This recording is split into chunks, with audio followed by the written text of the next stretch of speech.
This week, Cyndi Lauper. In the morning, like my mother, when you gonna live your life? Rockwell.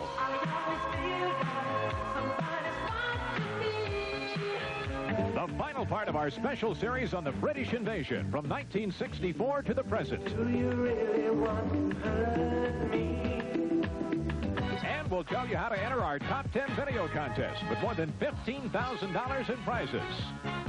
Plus, our exclusive review of the Top 10 on Billboard's Pop, Soul, Country, and Album charts for the week ending February 26, 1984. Now, here's Kasem. Thank you, and hello again, everybody. Welcome to America's Top 10. Let's turn right to the action on the Billboard Pop Singles Chart and count down the 10 most popular songs in the land this week. Leaping in at number 10 with his follow-up to Uptown Girl is Billy Joel with An Innocent Man. Moving in from 14 to 9 with their 6th top 10 hit is the three-man supergroup from London, The Police, with Wrapped Around Your Finger.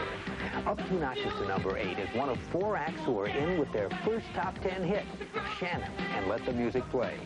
Debuting at number 7 is a posthumous hit for John Lennon, his song, Nobody Told Me. Falling 3 notches to number 6, Kool and the Gang with their big pop and soul hit, Joanna. In only his 3rd week on the pop chart, Michael Jackson climbs 2 notches to number 5 with Thriller. Moving a fast 5 notches to number 4 is Cyndi Lauper with her first top 10 hit, Girls Just Want to Have Fun. Climbing a notch to number 3 is a band from Berlin named after their lead singer, Nena, and 99 Look Balloons. After 3 weeks in the top spot, Culture Club slips a notch to number 2 with Karma Chameleon. And that means another act moves to the top with their first number 1 hit, the 4-man band from Los Angeles named Van Halen. They have the biggest hit in the land with Jump.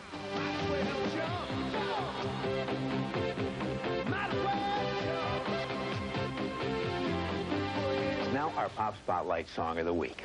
It's a song that has a video with a pretty unusual cast. It features the singer's mother and the singer's guru. In the video for Girls Just Want to Have Fun, you'll see a woman sitting at a table cracking eggs into a bowl while she worries about her daughter. Well, that woman is really singer Cyndi Lauper's mother. But the man who plays Cyndi's father in the video isn't actually her father. He's a 300-pound wrestler named Lou Albano, who Cyndi describes as her guru. She says, I met him on a plane coming back from Puerto Rico. We started talking, and he decided I could be a champion. Since he's a maker of champions, he got involved in my career as my personal advisor. End of quote. By the way, the girls in the video are all friends of Cyndi. With a video that features members of her immediate and extended family, here's Cyndi Lauper and Girls Just Want to Have Fun.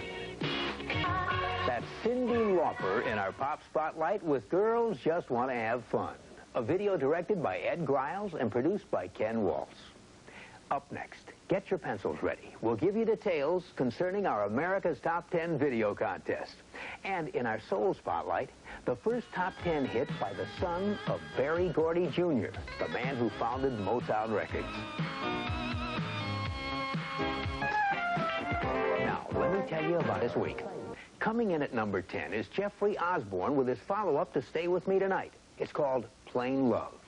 Falling 2 notches to number 5 is a woman from Washington, D.C., Shannon. Her first hit, Let the Music Play. And moving into the number 1 spot for the 2nd time in her career is the woman whose first number 1 was Got to Be Real. Cheryl Lynn has the hottest soul song in the land with Encore.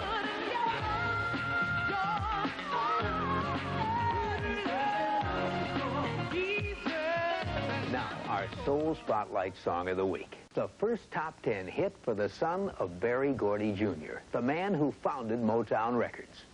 Berry Gordy's son is named Kennedy Gordy, but that's not the name he's used on his first chart single. Apparently, Kennedy Gordy didn't want people to think that he was trying to ride to success on his father's famous name.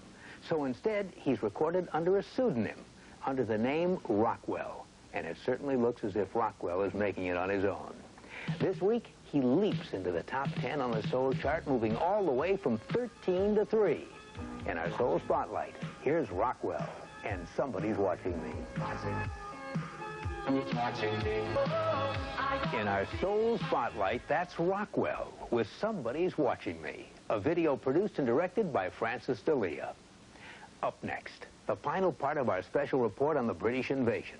This week, the new wave arrives, led by the Eurythmics, Duran Duran, and Culture Club. Do you really want to hurt me? To the final part of our special report on the British invasion, from 1964 to the present. So far, we've followed the growth of British rock in America from the early 60s with the Beatles, the Who, and the Rolling Stones, through the 70s and the rise of Elton John, the Bee Gees, Rod Stewart, and David Bowie. This week, we'll follow the British invasion up to the present day and the new wave that's been sweeping across our shores. It was late in the 70s that visitors to England began reporting that something strange was going on in the British Isles. People were wearing mohawk hairdos and dressing in outrageous costumes. And they were listening to acts with bizarre names like Bow Wow Wow, the Sex Pistols, and a fashionable man named Adam Ant. Some of the new bands out of England played music they called punk rock. Others played bouncy 50s-style music called power pop. But in time, those diverse styles all began to fall under the general title of New Wave. And that new wave became a new British invasion. In fact, at several points during the latest invasion, there were more British acts in the top 40 than there had ever been during the first English invasion back in the 60s.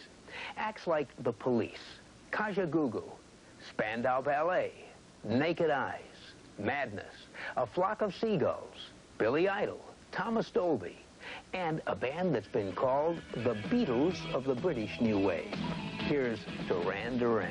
British acts that began gaining popularity on the American charts in the late 70s almost all share a common love of videos and synthesized music. In fact, one of these acts uses nothing but synthesized sounds. Here are the Eurythmics with Sweet Dreams. A number of critics have said that the new wave of British acts owes a lot to the great British tradition of lovable eccentrics. In fact, it was Boy George himself who told us that he regards himself as one of the leaders of the new generation of British eccentrics, people who march to the beat of a very different drummer. Here's Boy George and Culture Club. And that wraps up our special report on the British invasion, from 1964 to the present day. A report we could easily update every year because this is an invasion with no end in sight. Now, time for our trivia question.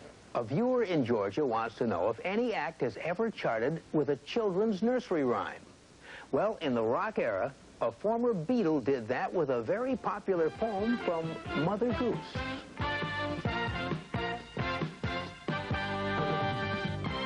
Oriental restaurant. Richie has just been given an honor previously awarded to Frank Sinatra, Kenny Rogers, and Diana Ross.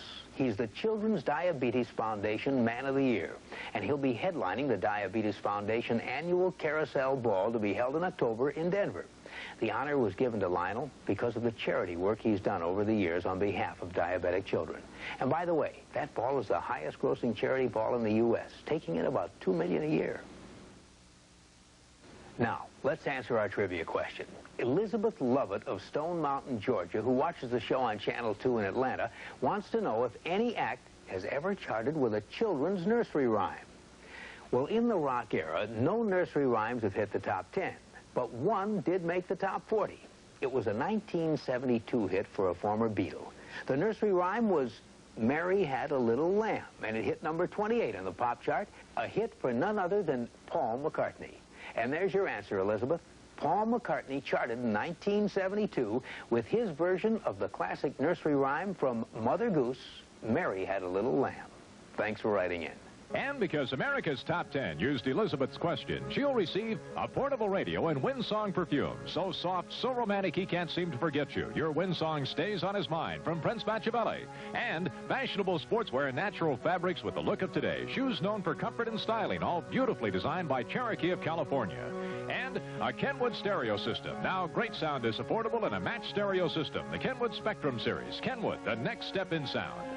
Well, that wraps up our show for this week. Now join us again next week for exciting performances by the Pretenders, the Statler Brothers, and Nana, plus much, much more. Till then, keep your feet in the ground and keep reaching for the stars.